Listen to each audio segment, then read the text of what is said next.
Flippy Update. Do you want fries with that? That's right. It's time for the Flippy Update. Flippy is our colloquial name for the disembodied robot arm that has taken our jobs, enslaving our children, and flirting with our spouses. We talk about Flippy as a way to explore all the new, fun, and exciting ways that robots are taking over the world. Now there's nothing we can do about it. Today's Flippy, hold on, let me type this here. For work, okay? It's getting Replica Pro for work. All right, folks, I am just so surprised. Here we go. I'm asking the community. Okay. Go vote in the poll, folks. All right. Today's Flippy Update is a real doozy, and it is coming from, oh my gosh, New Scientist. New Scientist. I got it. Settle down. And the headline is, robot that can perceive its body has self-awareness, claim researchers. They're starting to come out of the woodwork, man. One guy comes out of the closet, they all start coming out of the closet. That is an interesting way to say that, Gons. And but apparently our listeners have no interest in robots who are becoming self-aware. You shouldn't even be doing this right now. Nobody wants to know. Oh my gosh. If this is a situation. See how you start that needs to be investigated. See how you start to slowly turn. I'm truly shocked. I sense trouble in you, young Basil. I'm shocked. I'm truly shocked. It goes like this. A robot can create a model of itself to plan how to move and reach a goal, something its developers say makes it self-aware. Though others disagree. Every robot is trained in some way to do a task, often in a simulation. By seeing what they do, robots can then mimic the task, but they do so unthinkingly, perhaps relying on sensors to try to reduce collision risks, rather than having any understanding of why they are performing the task or a true awareness of where they are within physical space. It means they will often make mistakes, bashing their arms into an obstacle, for instance, that humans wouldn't, because they would compensate for changes. Quote, it's a very essential capability of humans that we normally take for granted, says Boyuan Shen at Duke University, North Carolina. Quote, I've been working for quite a while on trying to get machines to understand what they are, not by being programmed to assemble a car or a vacuum, but to think about themselves, says co-author Hod Lipson. Hod Lipson? Hod Lipson. Boyan Chen and Hod Lipson. Boyan and Hod making robots. Columbia University, New York. Lipson, Chen, and their colleagues tried to do that by placing a robot arm in a laboratory where it was surrounded by 4 cameras at ground level and 1 camera above it. The cameras fed video images back to a deep neural network, a form of AI, connected to the robot that monitored its movement within space. For 3 hours, the robot wriggled randomly, and the neural network was fed information about the arm's mechanical movement. That's creepy. And watched how it responded by seeing where it moved to in the space. This generated 7,888 data points, which is a very interesting number. 7, the perfection, and then 888 being Jesus, Jesus. Is it? Yeah, I thought it was 8 is like new beginnings or something. Yeah, I think the 888 new Adam thing. Yeah. And the team generated an additional 10,000 data points through a simulation of the robot in a virtual version of its environment. Oh gosh, they're simulating the simulation. Ugh. They're simulating the simulation. Welcome to Earth, folks. To test how well the AI had learned to predict the robot arm's location in space, it generated a cloud-like graphic to show where it thought the arm should be found as it moved.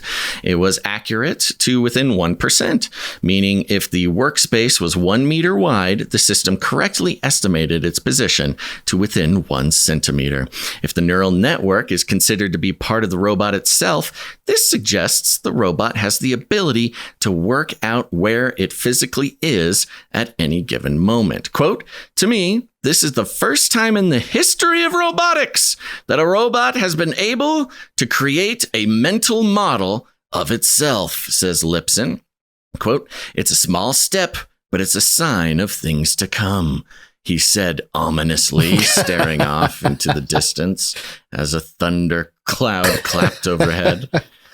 In their research paper, the researchers described their robot system as being 3D self-aware. When it comes to planning an action, Lipson believes that a robot that is self-aware in a more general human sense is 20 to 30 years away.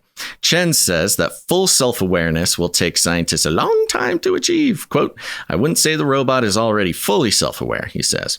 Others are more cautious and potentially skeptical. They spelled skeptical wrong, I think. About the paper's claims. British, they usually use a C instead British of a K. skeptical. Yeah. British skeptical. About the paper's claims of even 3D self-awareness. Quote, there is a potential for further research to lead to useful applications based on this method, but not self-awareness, said Andrew Hunt at the Georgia Institute of Technology. Quote, the computer simply matches shape and motion patterns that happen to be in the shape of a robot arm that it moves.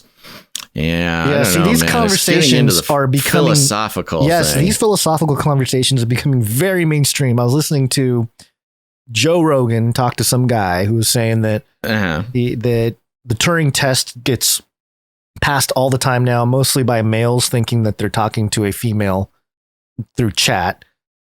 And so, sounds like a particularly pointed observation to make right now, Gons. I didn't make the connection. You provided the dot. So, I'm just pulling the rope from one dot to another.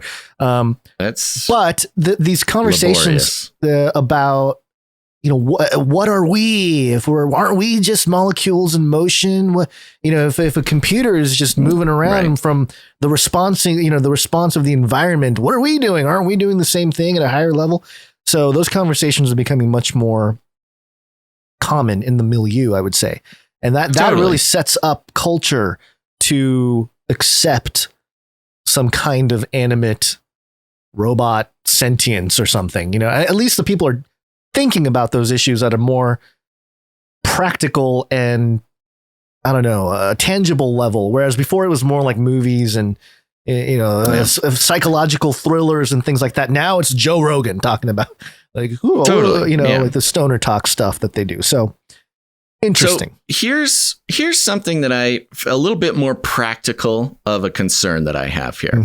Not just that, is a robot aware of its own body or not? Sure. The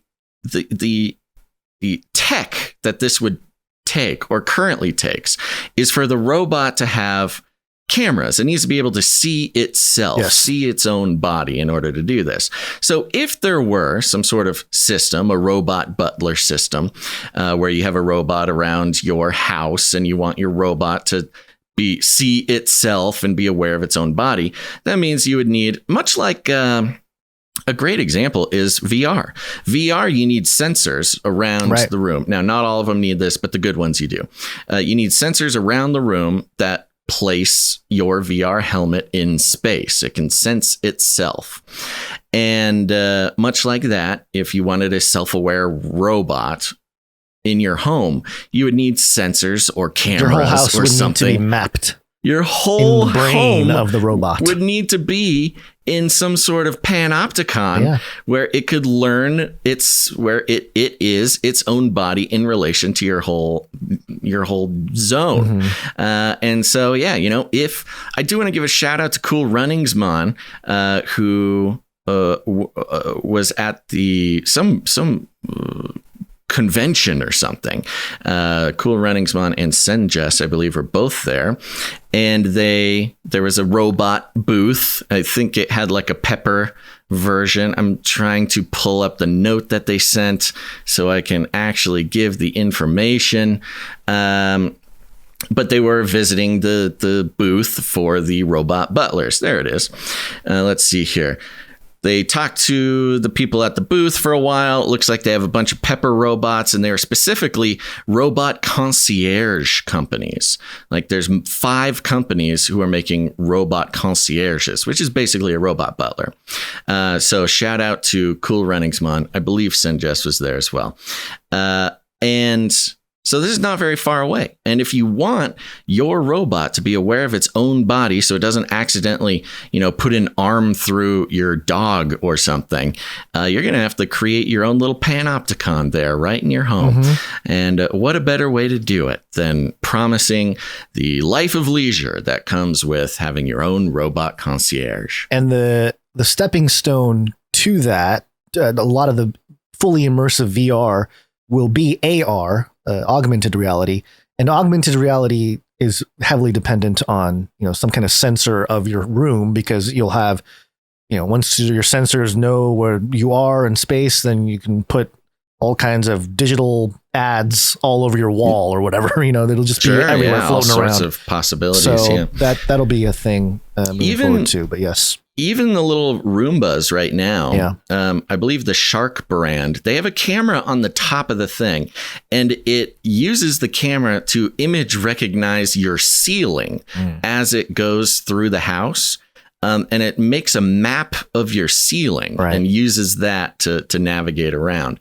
So, this is already sort of happening, but, there you go. That's your Philippine update for the day.